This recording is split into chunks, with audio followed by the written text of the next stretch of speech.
Hi, I'm Marian McPartland. My guest today on Piano Jazz is Keith Jarrett, one of the world's greatest pianists. His playing is a combination of unbelievable beauty and improvisations that are mesmerizing in their technical brilliance. We're very fortunate to be with him in his own studio. Boy, I'll say it's wonderful that you let us in here. Actually, I think it's the first time it's ever been set up this way. It's been used so privately up to now that other than the occasional interview where they want to see the studio, we've not ever really functioned except for occasional recordings. Well, then do you come in and do your own thing here when you feel like it? Yes, I practice here now every day, a couple times a day, and not too long ago when I was getting over chronic fatigue syndrome, luckily Melody at Night with You was possible only because I had this next to my house, and I came in here every day for about 20 minutes, and then I would be too tired because that disease is terribly devastating. So I had set up the mics, which are still standing to my right here, with the awareness that as lacking in energy as I was, there might come a time when I could barely manage to get the piano open and then play something, and the mics should already be there and everything else should be set up. But the original reason for this studio was to be the repository of the piano you're sitting at now. It's a beautiful piano. It could not live in New Jersey unless it was in a humidity-controlled environment, and our house is very old, so it's not controlled. In a controlled environment? No. Does a piano like that, it doesn't stamp its foot and get mad? It doesn't like... I don't know what it does at night. You didn't even ask the poor piano what it likes. So, so many things I want to ask you. Of course, I'm so thankful that you gave me tickets to the Carnegie Hall concert. The thing was so absorbing, and to hear somebody play with such vigor and strength and such beauty, and you did truthfully come out and improvise all that. Yes, yeah. There was no preparation. Well, was there preparation in the way of, like, did you think of any ideas, or I'm going to start with something up-tempo as opposed to a ballad? No, not at all. Not as far as subject matter is concerned. In fact, usually if I have an idea, it locks me in its little room and keeps me there if I don't get rid of it before I put my hands on the keyboard. And so one reason that the beginning of the concert, recently concerts have suddenly begun to start as though I was in the middle of playing already, instead of gradually building something from soft or from, I don't know, germinating something slowly. It occurred to me just before I did the concerts that turned out to be the Radiance CD that that's not the way universes get built anyway. They get built by explosions very often. And then that causes things to, then maybe something slow occurs. Are you going to play something? You're whetting my appetite with all this wonderful conversation. Well, I can play something. Yeah. You could play it. I mean, an improv or improvisation or a standard. I'll play something that's nothing until I play it. I'll just do something. Okay? Okay.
I don't know what that was.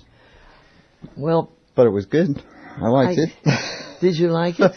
Yeah. I couldn't See, tell. you never know. It just, no, it's like dealing cards. You don't know what you're going to get in your hand. But it's funny because it seemed to hold together and certain parts of it repeated. I mean, it was like a whole tune, but I thought to myself, you were improvising it, probably. Yes. There wasn't anything that I've ever put together. It just came out like that.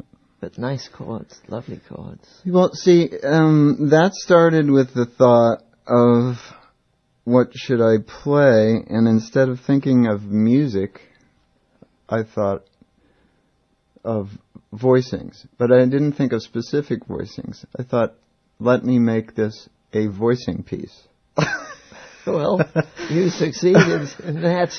And the part of me that can't help itself is the melodic content part. So I don't have to think, let me add some melody to it. It always seems to... Well, if I find a motif finds me instead of me finding a motif. Somehow. Well, I guess I love melodies, and you've got some that are very special. One very simple tune that you recorded several times. Pretty ballad. Oh, that is so nice. Mm-hmm.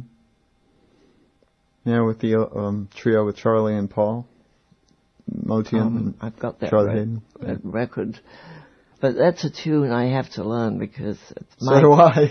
That's my kind of tune. I'm glad you're not requesting it because I don't know it. Actually, I'm sorry to interrupt you, but when you said a tune I'll have to learn, I was doing a solo concert somewhere and. I was doing a classical appearance with an orchestra, so I needed a page turner. Usually always use the music. And so I had this page turner who, when we took a break, started to play something on the piano. And I said, wow, that's nice. What is that? And he said, what are you talking about? You wrote this. And I said, oh, well, yeah, now that okay, you mean with the Swedish quartet or the Scandinavian quartet? And he said, yes.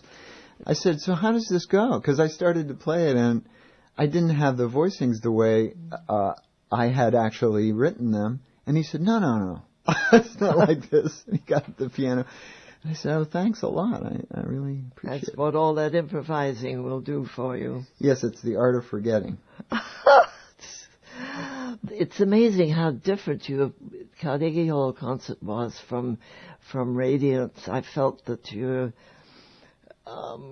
the tunes themselves or the improvisations themselves seemed so different. You seemed to be more, I won't say more lively, but less dark things than you seemed in a really New York jolly mood. No, New York was going to be an event. I knew that was true. Whether I was up to it or not, it was already going to be an event. Well, did you feel up to it? So I decided that if I was not up to it, then why should they even pay the money to come? And that's always been my feeling. If I don't have anything to give them, even if they're loyal fans, they're not going to get what they've heard before, or not even what they think they want. And often what they get is better, I hope. Because it's new? Because I know better what I'm not doing and what I am doing. I don't know more about the material I'm going to play, but I have more grasp of the instrument's potential. I've dropped the attitude of wanting the piano never to sound like a piano. I have finally freed my left hand from the jazz.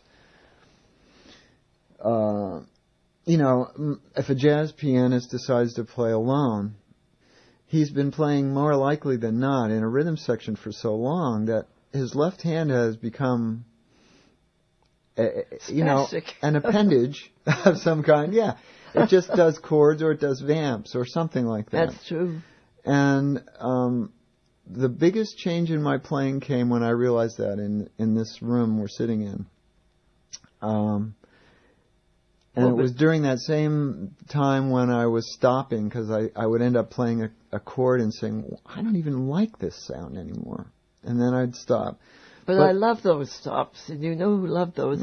Alec Wilder used to go crazy when somebody, you especially, would just stop without making a big ending and saying, now here comes the ending of the piece, I'm just going to... He used to roar with laughter. He thought, well, that was wonderful. Yeah.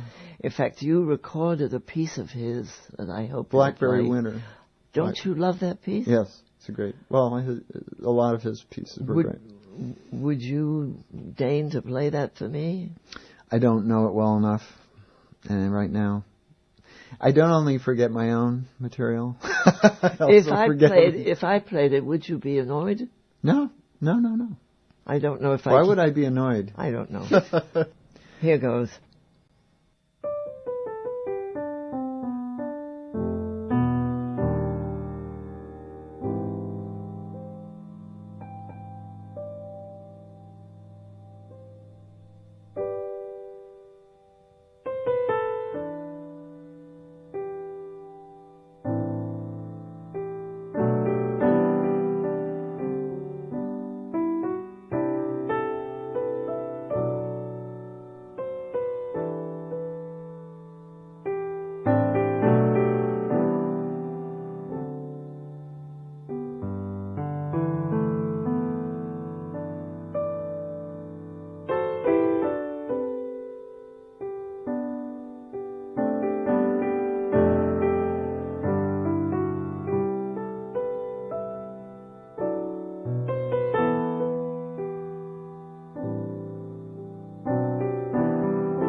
Actually, now that's the nicest I've heard my piano. Thank you. I always have to be sitting at it, for one thing, and now I can actually listen to it. Thank you. Very good. Well, we'll have more coming up with Keith Jarrett. Our program is made possible in part by a grant from the National Endowment for the Arts, which believes that a great nation deserves great art. I'm Marian McPartland, and this is Piano Jazz from NPR.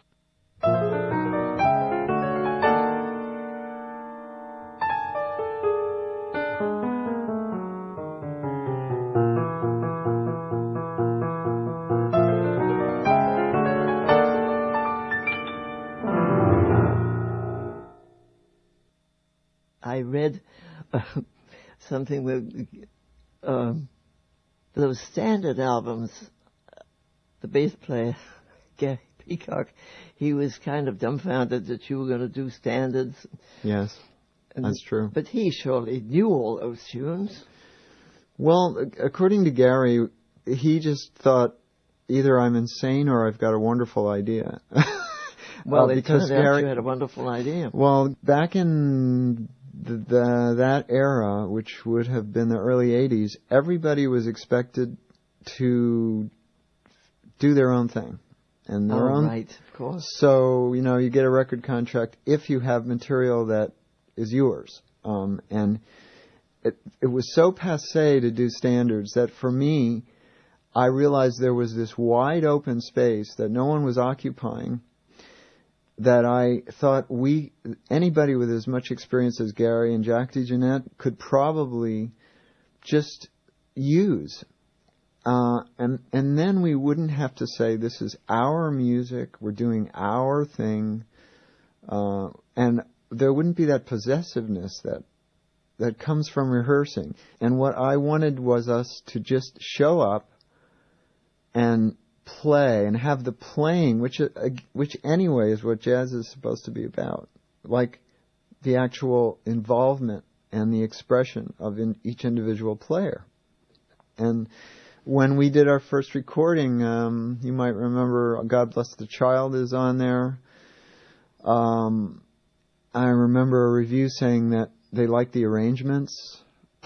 And I remember looking at Gary and Jack and saying, do you remember us having any arrangements? You probably just got up there and played. I went to the piano and I played a G octave, da-da-dum, da-dum, da-da-dum, da-dum, and that was it. And then I heard Jack start, then I heard Gary start, and there was the vamp that we played this song off of. I'll show you exactly how it went down. Show me.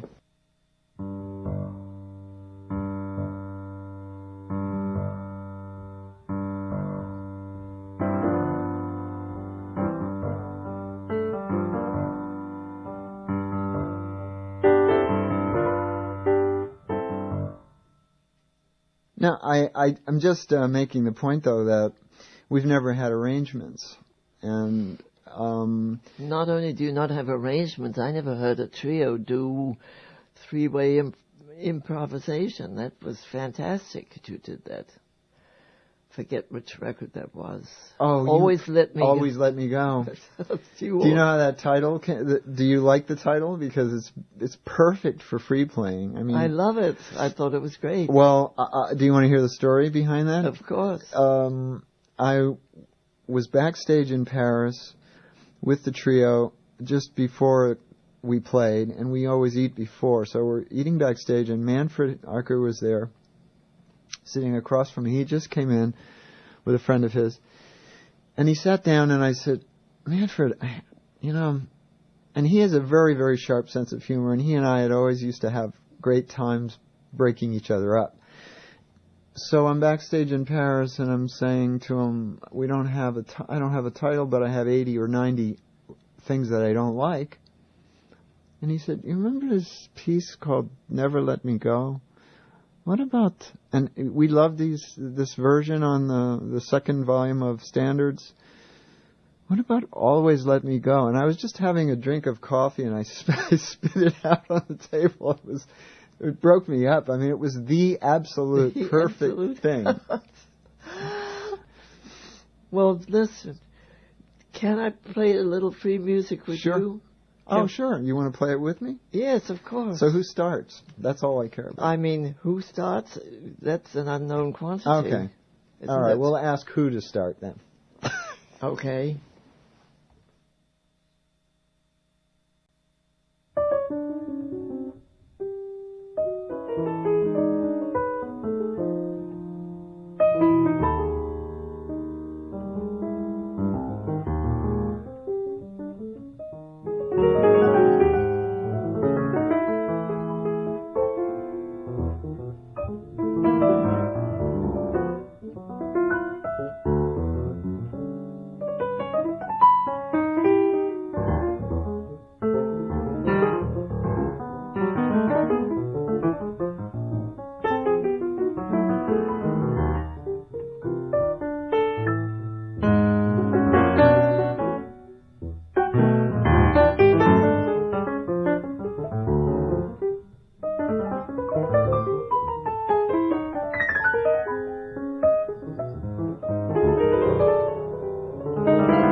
That was nice.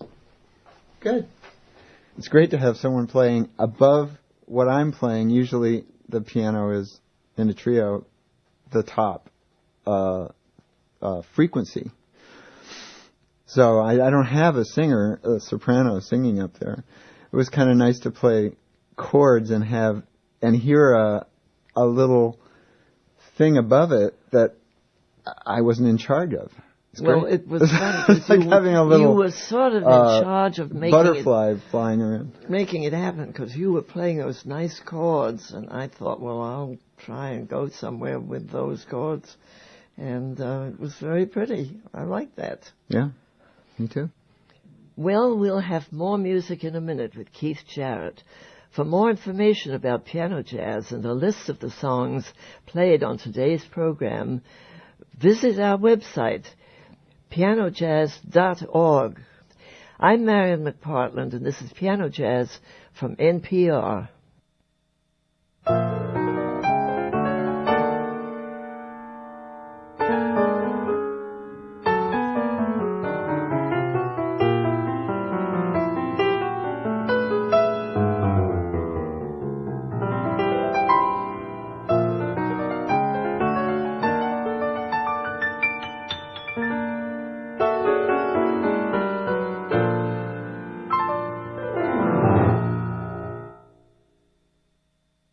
You are funny. I've never figured out, is all that little noise, is that kind of ecstasy, or what is that? It makes me laugh to hear it. There's not enough space for the input and output at the same time, and that's the only explanation I can come up with. There's stuff going through me and stuff coming out on the piano, but it isn't everything there is. So some of it is only going on in my head, and I'm following both trains at the same time, but it's also ecstatic, because the perfect example is the first encore at the Carnegie Hall recording. The first encore is called an encore, but because it happened after the body of the concert, and I went off stage and came back and bowed a couple of times, came back, and I sat at the piano, and I remember saying to myself something like, not in these words, but this was the feeling, it's not yet time to lower my resistance and just drop some encores onto everyone. It's time, there's still something to do. So it was, to me, the body of the concert was still going on. So it's a completely improvised piece, but there was such longing in one part of it that I could never get the sound I heard in my head out of a piano. And you hear me pause and you'll hear me make a sound. And that is one place I can precisely describe why that sound existed. It was when you reach for something and you go, oh. And you no kidding. You know you're not going to necessarily get there in all respects. I was doing everything I could on the keyboard, but there was even more than I could possibly have presented on piano. And that's usually the reason that the sound... I'm trying to think of what that was called. It's called The Good America. That's right. You did put a title on it, but that actually was an improvisation, yes. Wasn't it? It's funny, when you're doing all this, you're really not, I would say, not aware of the audience, are you? No, but here's something very important about the Carnegie Hall recording. I had such imminent, impeccable trust in the audience way before I even went there. I understand implicitly how to touch multicultural audience that is open to everything that's happening around them in a city like New York, because they don't make the same kind of demands that a culture that's more isolated or bordered makes. They're not brain heavy the way a European audience might be sometimes. They love what you do. It's sort of like, no matter what he does, we love him, and they're going to love all the Yeah, so there's a Every passion. note that you play, they're going to love it. So there's a passion there, but there's not the tomato throwing kind of passion. No, you don't want that. No. Oh, God. Listen, I'm getting to where I want to do something. I'd like to try to do sort of a musical portrait of you. Could you go for that? Sure. I don't know what it'll be. That would be all right. Here goes. Give it a try.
In the end, I'm in B flat.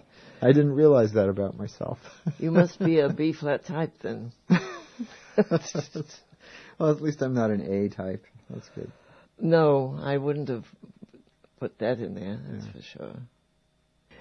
Well, there's more to come with Keith Jarrett. Our program is made possible in part by the Friends of Piano Jazz and is a production of South Carolina ETV and Radio. I'm Marian McPartland, and this is Piano Jazz from NPR. Visit us on the web and subscribe to our podcast, Piano Jazz Shorts, at pianojazz.org.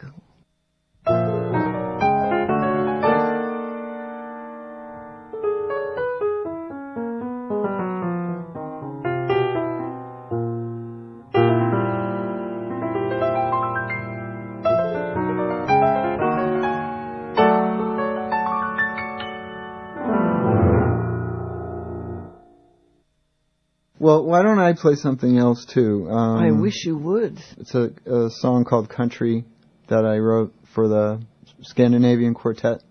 Oh, I'd love to hear that. Jan Garbark. Country music?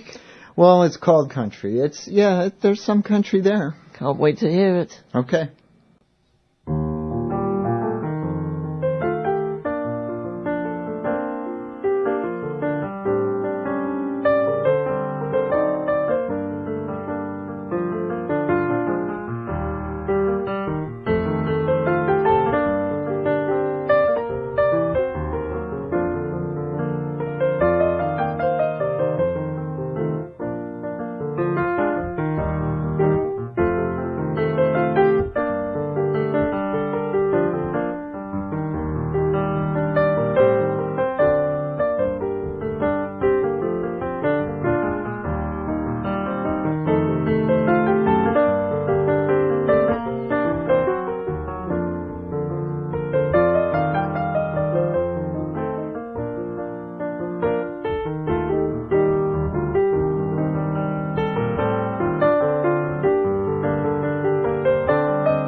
I love the tune. I was wondering if it had a lyric. It sort of has a Johnny Cash feeling about it.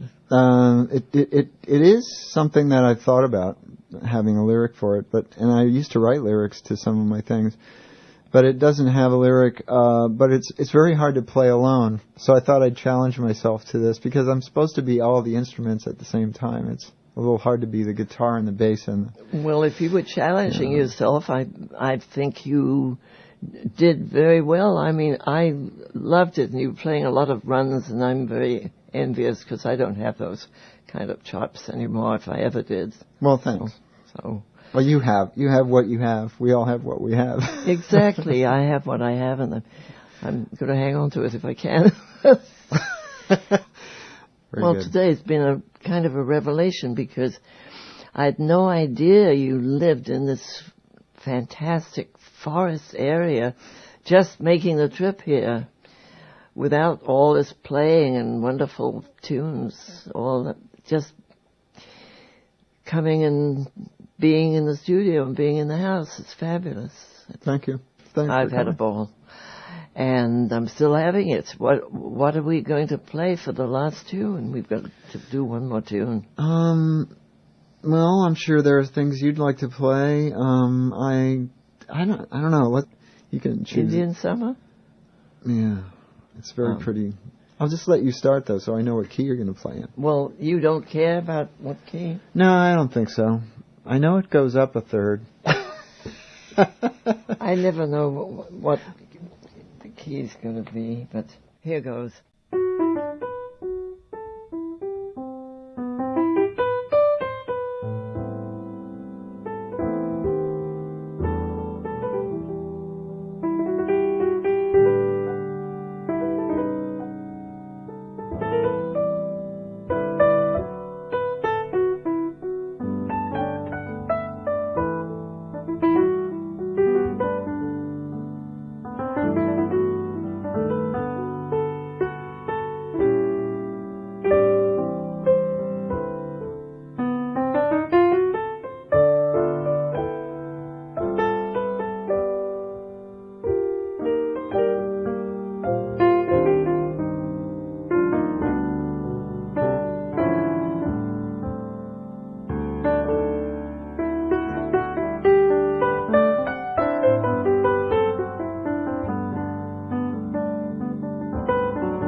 Oh, I hate it to be over.